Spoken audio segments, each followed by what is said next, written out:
Most people won't make it to the end of this video, but if you do, you'll never look at your own home the same way again.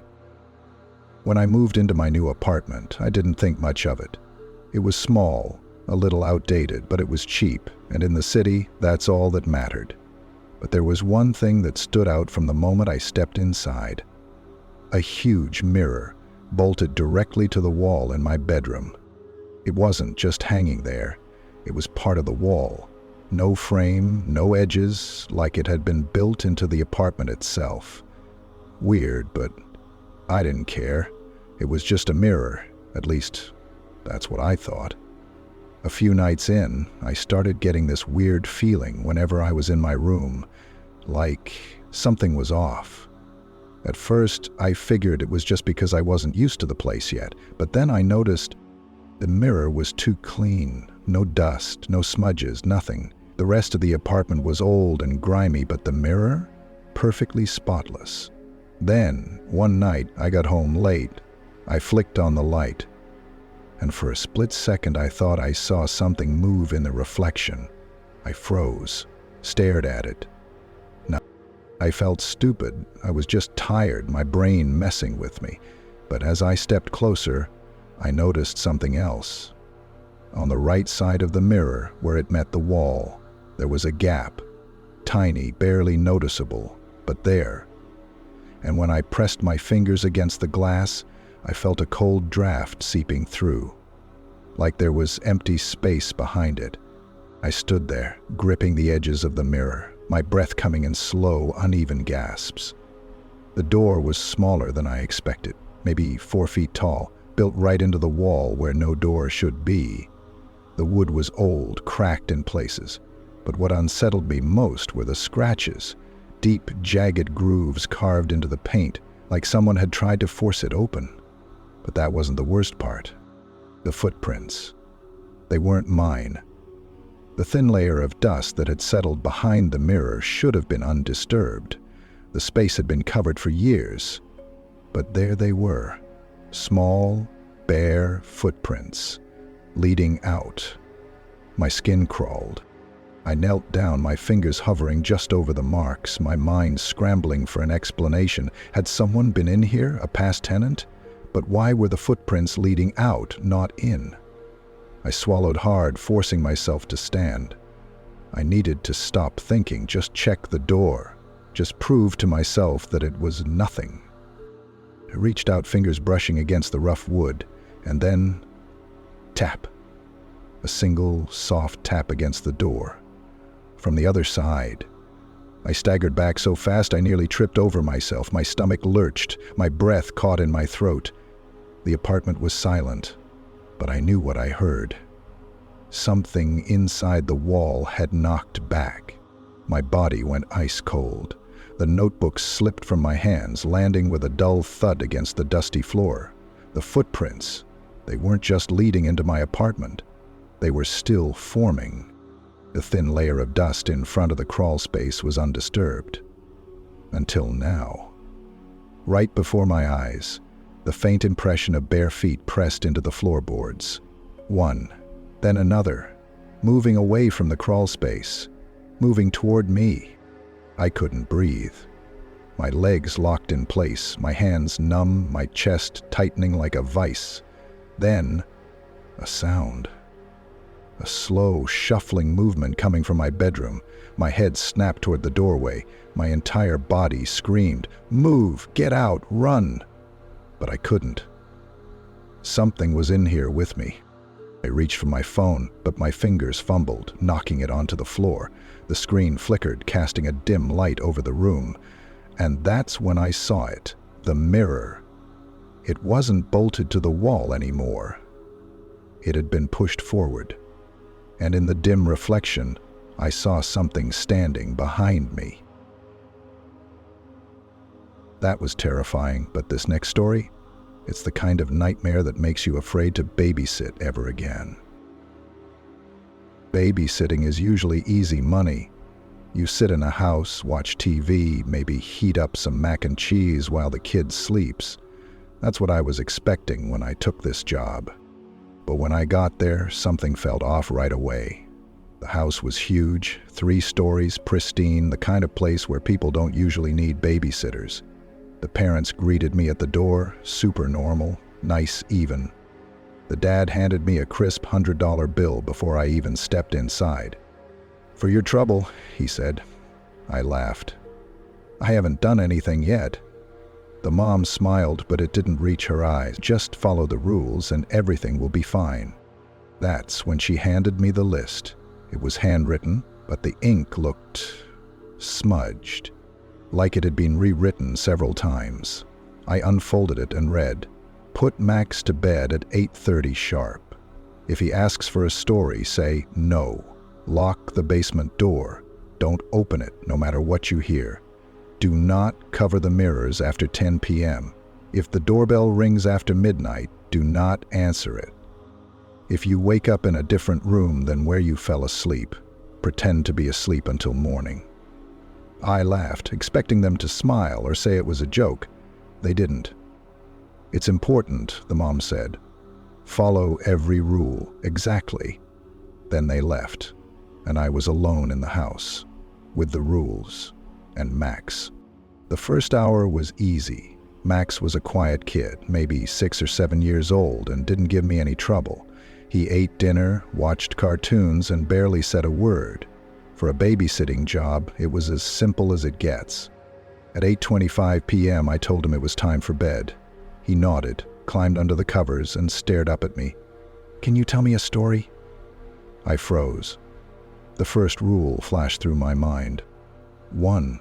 Put Max to bed at 8:30 sharp. If he asks for a story, say no. I hesitated. It was just a story, right? I forced a small laugh. "Sorry, buddy, not tonight." His face didn't change. He just blinked once, then said, "Then can you leave the closet light on?"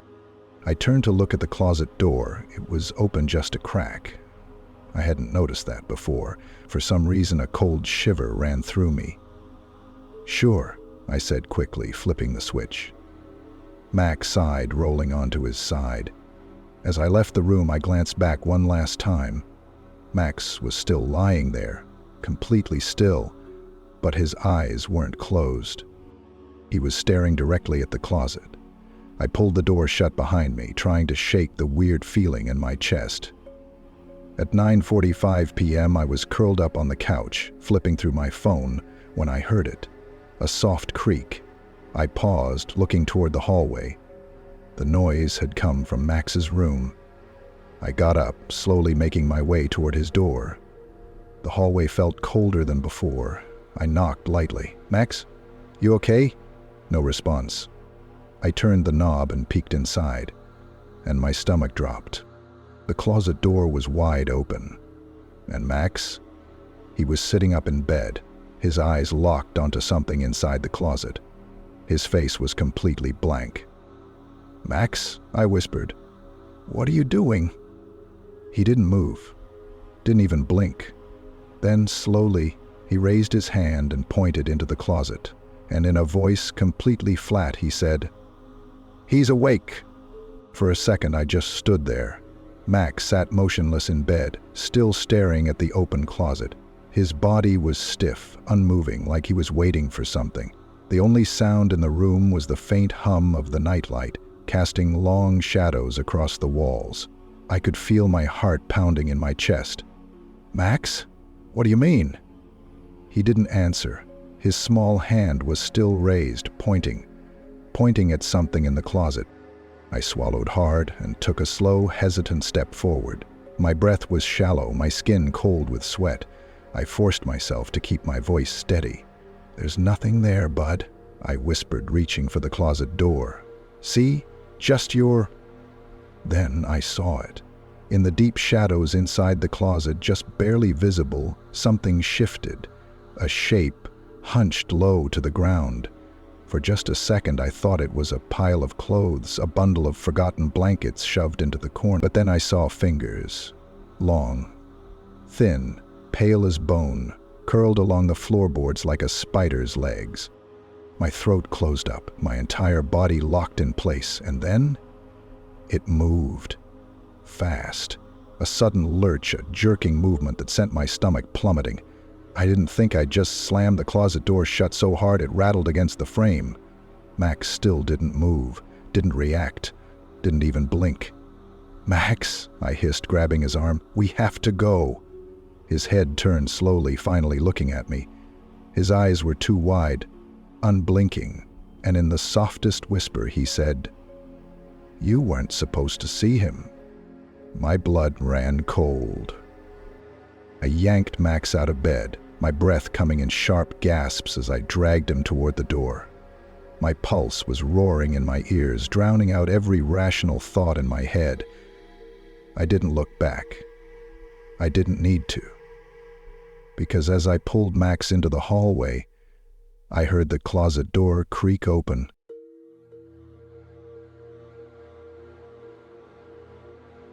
That was disturbing, but this next story? It's the kind of horror that makes you afraid to be alone in your own home. I've lived in my house for 3 years. It's nothing special, just a small, older house on a quiet street. A little creaky, a little worn down, but comfortable. At least, it felt comfortable until I started noticing the draft. It wasn't like a normal draft. There was no wind, no reason for it. Just this cold air seeping in from somewhere inside the house. It would brush against my skin when I walked through the hallway or settle around my ankles while I sat on the couch. It wasn't strong, but it was always there, constant, like the house was breathing. I checked every window, every vent, every crack in the walls. Nothing. There was no source for it, no reason. Then, one night, I was sitting on the couch when I felt it again. A soft, cold breeze brushing against the back of my neck. I turned around, expecting to see a window open. Instead, I saw my bookshelf. Something about it made my stomach twist. It wasn't anything unusual, a simple wooden shelf lined with old paperbacks and random knickknacks. But the draft, it was coming from behind it. I got up slowly, running my hand along the edges of the bookshelf. The wood felt solid, firm, nothing seemed out of place. But as I pressed my palm against the side, I felt something strange. A slight give, a tiny shift, just enough to notice. My heart started pounding. I pressed harder, and the entire bookshelf moved. Not much, just an inch, just enough to see that it wasn't attached to the wall. It was a door. A hidden door, disguised as a bookshelf, and it was slightly open. I don't know how I never noticed it before. Maybe it had always been cracked, just a sliver, not enough to catch my eye, but now, standing here, staring at it, I realized something that sent a wave of ice through my veins. If this was a door, where did it lead? And more importantly, had someone used it before? I don't know how long I stood there, staring at the hidden door behind my bookshelf. It was slightly ajar, and from inside, I could feel the cold air creeping out, brushing against my skin like a breath from something waiting in the dark. My first instinct was to close it, pretend I never saw it, move on like it was just another odd quirk of an old house. But my hands were already moving on their own. My fingers curled around the edge of the bookshelf, my pulse hammering as I pulled it open. The hinges let out a soft, creaking groan. The sound sent a shiver through me. Behind it was a narrow passageway. Dust floated in the air, swirling in my flashlight beam.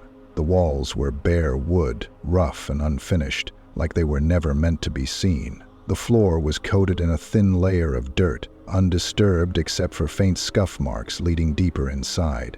And at the end of the passage was a small room, a hidden room. The air inside was stale, thick with the scent of dust and something else, something rotting. My stomach twisted, but I stepped forward, my flashlight trembling in my grip. The room was simple. Too simple. A small bed sat in the corner, covered in old, rumpled sheets. A table, scratched and worn, stood against the opposite wall, an empty plate and cup sitting on top as if someone had just eaten there. A single light bulb hung from the ceiling, swaying slightly, even though there was no breeze. Then my eyes landed on something in the corner. A chair, facing the wall. I swallowed hard, stepping closer. On the table, next to the empty plate, was a stack of notebooks. I hesitated, then picked up the top one. The cover was faded and torn, but when I flipped it open, my breath hitched. The pages were filled with dates, rows and rows of dates, and next to each one, a time and a single word. Watching. My stomach clenched. I flipped through the pages, my heartbeat hammering in my ears. The last entry was from yesterday, and then I noticed something else. The chair.